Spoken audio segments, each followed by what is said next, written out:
Simple lang naman, be. Sana madali lang. Unang tanong. Wala nang paligoy-ligoy, ano? Wala nang paligoy-ligoy. Insan Eds, mahal mo ba si Biancy? Direct to the point na tayo. Insan, ano ba talaga?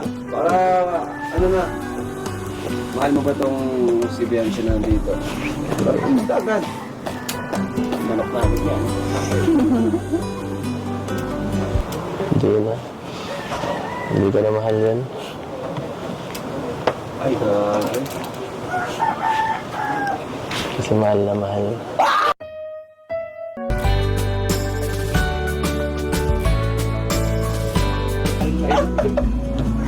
Pira naman.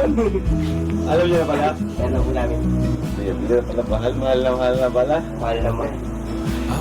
Kaya sinarinig mo yung sinabi niya. Siguro, alam mo naman siguro din yun.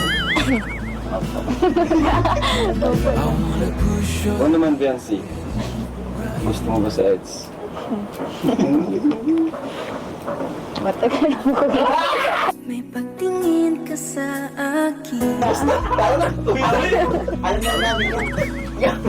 Tapos na guys, sabihin na yun. Yun na lang yung pinaka-tapos na. Grabe ba yan? Hindi mo yung hinihintay ng mga kapoto. Nakapag-usap na napapaligoy-ligoy mo. Wala kang paligoy-ligoy. Wala na, ano. Hindi mo naman tanong, happy hour lang. Tapos na ako usapan eh. Doon pa lang eh. Kasi daw kaya. Tanong ko sa'yo, Biancy. Siyempre, si Eds, Hirap yung tanong na to ah. paparamdam. Mahirap.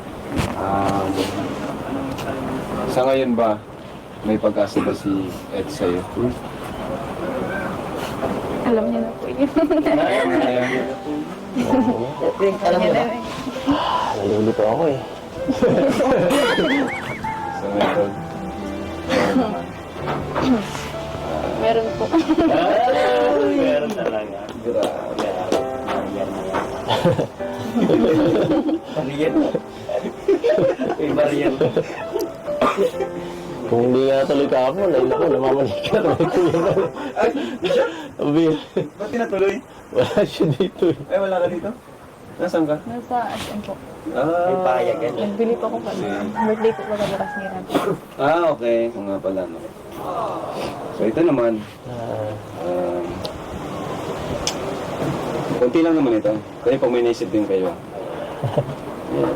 Siyempre, ano lang tayo, kumbaga, ano lang, real talk. Oo.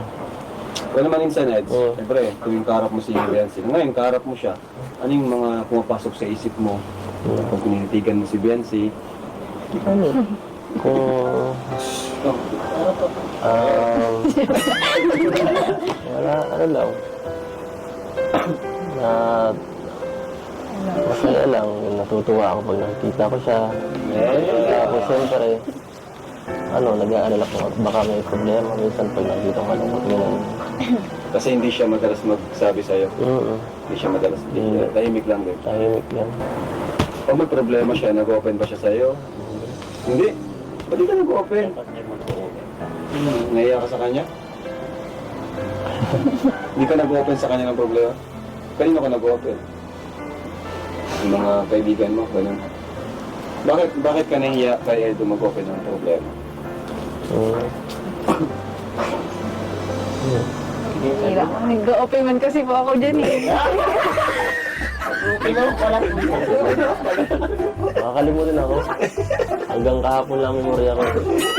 Ay, nag-open naman pala. Okay. Ikaw naman, Biancy. Pag nakikita mo si Eds, ano yung pumapasok sa isip mo? Ano po, siyempre masaya din na ano. Nakikita ang ano po. Kasi okay siya ganun. Grabe. Grabe yung ano nila, no? Yung pag-share nila sa isa't isa, parang ano lang, itinginan lang. Pero baka may tanong kayo. Huwag tatanong na kung ano. Nung mga nagpapaktis sila BMC. Di ba natin sa tayo si BMC? Bakit hindi ka makahindi tuwing magpapasundo si Biancy sa'yo? Ayun, magandang tanong yun. Ba't di mo matiis si Kasi Biancy? hindi na po siya nakakapag-live nun eh. Tapos yung mga upload niya, mga pabayaan na niya nun. Ay, grabe. Maganda yun, maganda yun. Ayan. Bakit daw hindi matiis ni Eds? Hindi matiis. Nung practice, di ba? Pag-practice na, pag natin sundo, pag natin sundo. Number 1 priority eh. Bahala ko nga. Lahat ng schedule ko cancel mo siya na. Mga live day, grabe. Wait kami dun. Sabi mo, live, wala pa. Wala ba?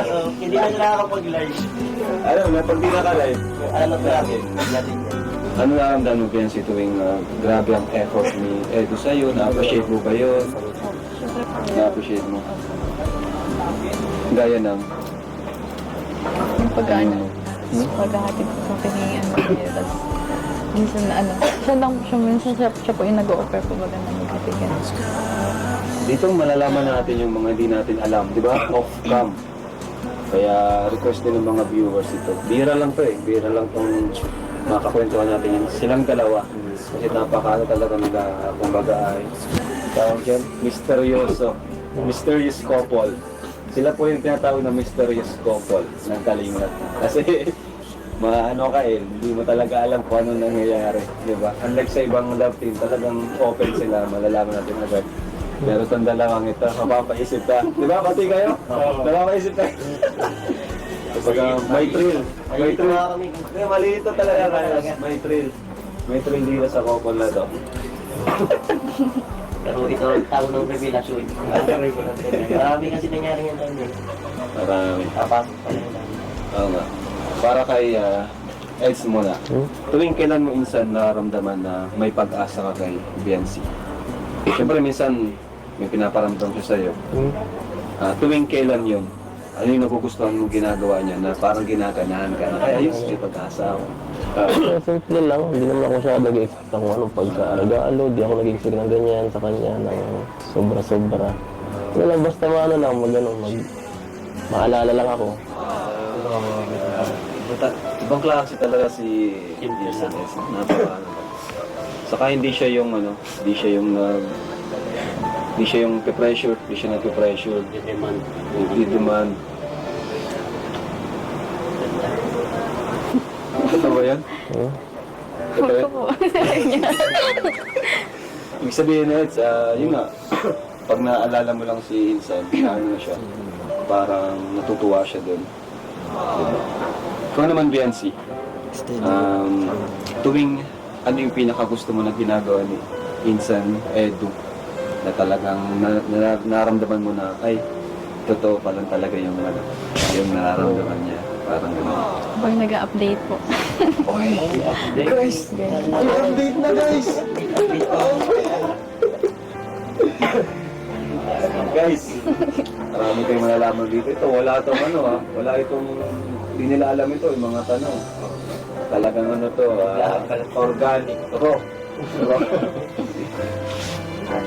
Pati ako, ngayon ko lang malalaman yung mga sagot nila. So, nag-update na pala. Daming revelasyon. Ang daming bulong. Wala si Dr. Lam, yari. Si Bulong andyan. Si Bulong ang nandyan. Tawagin mo si Bulong.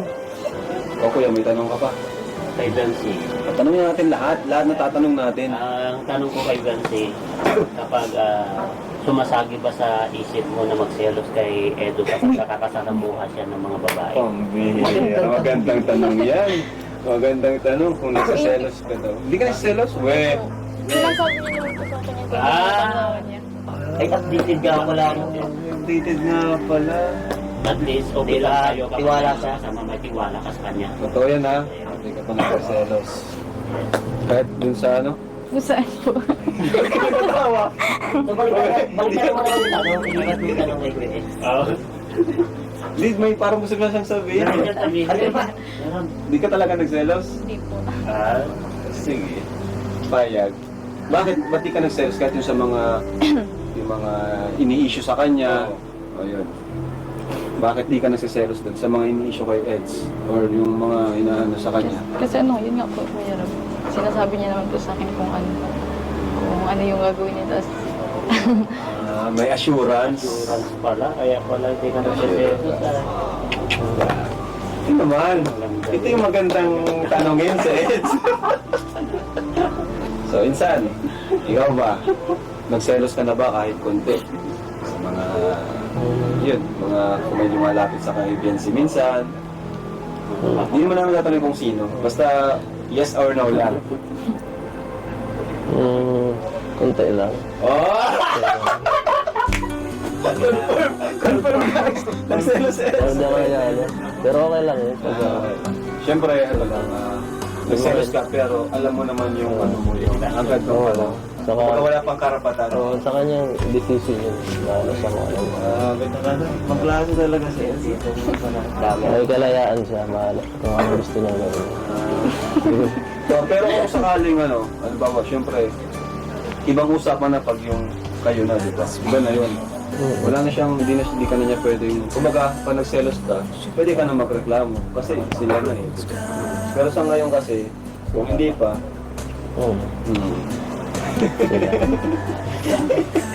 grabe mga revelasyon guys. So, totoo naman yun. Kumbaga, ano pa, wala pang label, wala pang karapatan magselos. Pero minsan kasi pag, halimbawa, nagkakaintindihan na kayo or MU na kayo or something, pag nagselos, minsan, okay din na sabihin. Para at least alam niya mag-adjust. Para alam niyo. O parang open sa isa't isa na pag may problema, sabihin. Pero parang wala naman silang ginagawang process. Wala naman. Wala naman. Pero okay pa rin yung nagsasabi ba? Minsan kasi di natin alam. Or minsan, nami-misinterpret lang na ganyan. Kasi hindi mo kasi masabi na yun pala may kinikim-kim yung isa na hindi sinishare sa... Yan! Ano, dahil nagsiselos na pala, sa loob lang. Tama Muna yan. na rin yung updated sila sa Updated. Ito naman na, guys, tawag siya. Ano na ba kayo yung, nagkaroon na ba kayo ng tampuhan sa isa't isa? Ano po ba sa kanya? Bakit siya? Ikaw muna. Nagtampo ka na ba sa kanya? Nagtampo ka na? Ha? Ay, opo. Bakit? Anong dahilan? Yan. Secret. Okay lang. Ba naman, Eds? Nagtampo ka na ba kay BNC? Minsan lang. Ay, minsan. Pero yung tampo kaya ni Beyonce sa tampong selos kaya? Oo, ano? Ano ba yung klaseng tampo? Nagtampo ka Dito ba siya tayo sa... nagselos pa eh. Baka sa may nagawa lang sets na Sundo, diba? ganun. Baka ganun, no? Secret talaga yun. Sila sa kanila lang yun. Baka ganun. Hindi na pagbigyan. So, maraming mga tanong. Napakainit ng mga katanungan. Hiniga na lang. Tingin lang yan sets na hot seat ng ganito. Ako kasi pa nagtanong ako talagang direct na ako eh. Direct to the point na. Nalalamig ka, Eds? Nagul kaya daw sa store na luwan. Pero biglaan. Biglaan to. Kala ko anong vlog eh. Walang warm up. Wala tong warm up. Hindi kasi request din ng mga supporters ng FC. Maraming request yan. Ikaw naman, BNC, kung sakaling may isang tanong ka kay Edo ngayon, ano yung tatanong mo sa kanya? Talaga. Yung tumingin ka sa kanya, tanungin mo siya. Nung tanong na yun na gusto mong itanong sa kanya. Wala kami dito. Huwag kang tumingin sa amin. Ano may tatanong? Ano po? Oh, meron na. Yung mga ginagawa niya. Ay, hindi. Mga effort. Opo. Ayan. Ayan na. Tanong mo. Tanong sa Mahal kanya. na po pala yun. Ha? Iba na lang. Ano, seryoso ka po sa yung mga ginagawa. Seryoso. Lagi ako seryoso. Seryoso yan lagi, oo. May isa ka pang gustong itanong eh. Tanong mo na. Wala kami dito. Takip tayo tenga. Takip tayo tenga. Kapag ko lang yung sa dito. Kunwari, wala kayong Wala kami dito. Tanong mo. Marilis daw. Ano? Tatanong mo na? Hindi na po kayo. Sunod na lang yun? Sunod na lang? Pwede sunod pa ito kapag hindi mo itatanong ngayon. Tanong mo na. Pwede po yun sa amin na lang. Nasa kanila na lang daw. Sige, kung yan. Kala ko, maano natin lahat. Mahalungkat na natin lahat. Napaka-misteryoso talaga nila. Ano guys? Mystery. May naniiwan pa rin mystery. Meron pang second. Si Insan Eds naman. Insan, yung kung may katanungan ka kay Viancy ngayon, gusto mo itanong sa kanya, ano naman yun? Kailan mo ba ako sasagutin? Ano ba gano'n? Mga isang taon na naman, baka matapos ng isang taon tong tanongan to. Parang ano naman, medyo paligid-ligid pa. Tanongin agad. Kasi wala naman problema sa ganyan. Sa ganyan. Underage. Okay naman. At least ma-18 mo na siya ngayon. Ma-18 naman na siya. May inspiration pa lang yan. Grabe, naghihintay na lang pala sa gate sasagutin siya. Kaya nga eh. Okay lang daw. May kulang pa ba kay Eds? Wala po. Wala. Oo, bakit? Sabi mo pa rin na lang. Siguro, time na lang. Salamat na itong tao. Ano na lang ang hinihintay? Oras. Ano sa birthday? Ha? Ang birthday talaga yan. Oo, what's your fun? Ang birthday talaga yan. September 12. Baka birthday ni Kuya Ed. Birthday ni Ed. Baka sagutin sa birthday ni Kuya Ed. Open mo. Ano ano? Malapit na ba? Surprise May lang yan. pa nga. 29. 29 pa lang. Bata pa. Bata pa. Bata pa. Ano, baka sa February. Pabalik ako eh. Birthday ni Bro Ed. Pabalik ako ng umidad mo. Pwede sa birthday niya at pwede na sa birthday ni Fiancé. Pili ka na lang. Kaya lang. Pero mas birthday ni Ed. Oo, malapit na yun ay. February 5? February 6. 6. February 7 si Bali. Yan. Yun ang Yung 5. Wala. Si Kuya Jason. Jason? Hindi. Alam ko magkakas 16 si Kuya Jason, 17 si ano. Ay, 5 pala yung si Ron, yung barkada ko pa Oo. nag-extension kasi Sunod-sunod ba kami? hindi niya malalaman. Sa Hong Kong na lang. Surprise niya ba? Ay, sa Hong Kong na lang daw. Oo, maganda din. Dami natin sa pag-iipon Oo. yung sasagutin. No? Kaya nga eh. Pwede lang itigil. Thank you. Salamat. Ed. Ingat lang. Ingat lang. Yun nga, yun. Importante naman is nagkakaunawaan. Ano man yung mangyari, tadhana na ang bahala. Tadhana ang bahala. Basta ngayon is, ano tayo, okay, di ba? Okay tayo. Dapat mag-ingat tayo sa mga taong nakapaligid sa atin. And pag may problema sa isa't isa, Mag-open Opo. and maganda naman yung ginagawa na it na nag-update siya kay Bian.